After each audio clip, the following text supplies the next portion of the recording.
we were talking about the state parties and the national parties. And the last thing to kind of mention here is that uh, the National Green Party of the United States is a member of the Global Greens. There are over 100 Green parties across the world that are part of this Global Green network. Um, and so I think it's really cool that a lot of people don't realize that there are Green parties throughout the world, not just in the US. I mentioned in the earlier history part that the Green Party movement kind of started in like Germany and places in Europe and kind of spread around the world. And they're still doing very well in Europe. There's actually many Greens elected to national parliaments and the European Parliament in Europe. There's a couple of Green prime ministers from countries now, I think.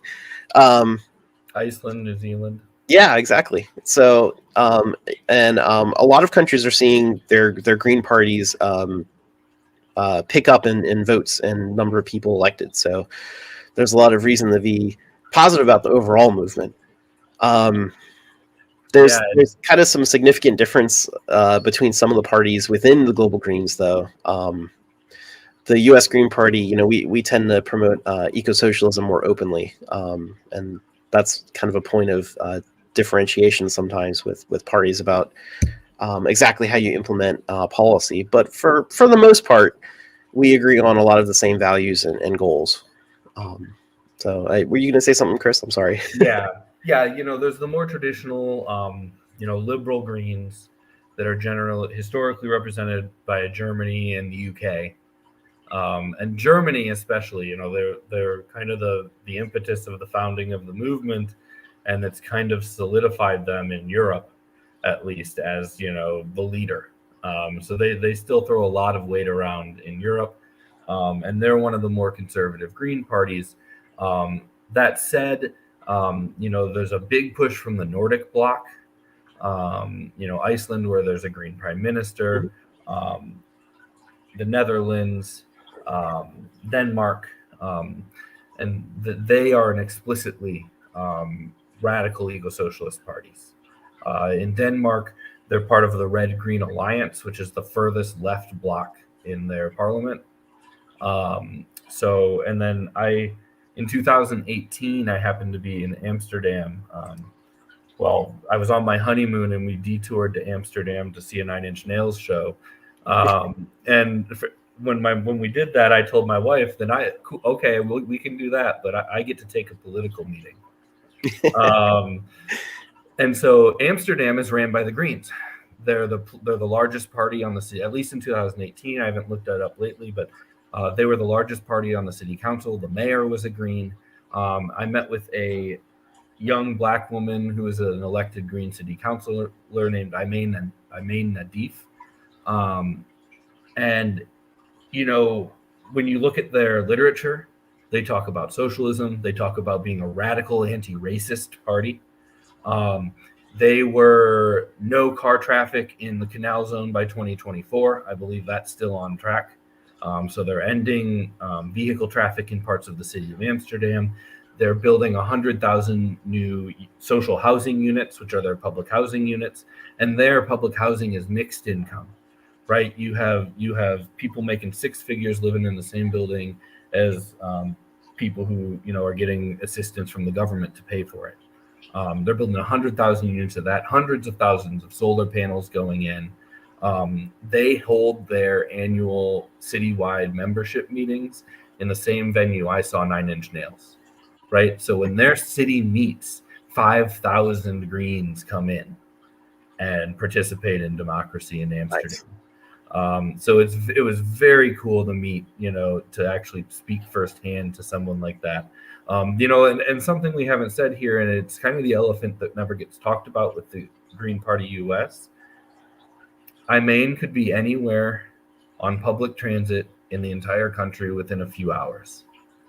There is a special kind of difficulty in organizing a continental party like we have in the United States. So, but it's really exciting to see these, and they have multi-party systems, right? Mm-hmm. The Green Party is the largest party, but they don't have a majority in Amsterdam.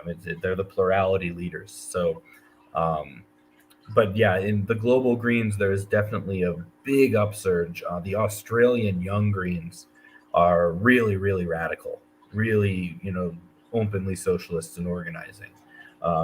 And there have been youth wings who have been kind of expelled from more conservative European parties.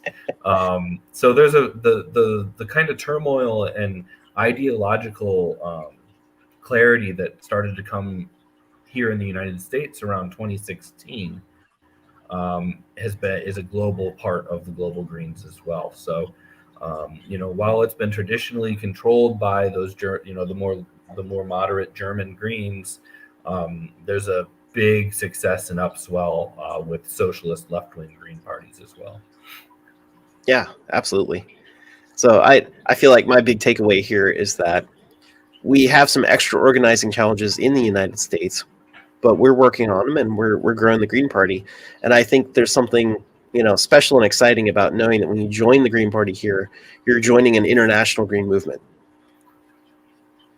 Especially, those things that you listed at the very beginning. Climate catastrophe, economic inequality, global warfare. We're not only facing a multitude of crises, they're almost all global crises. Yeah. Right. And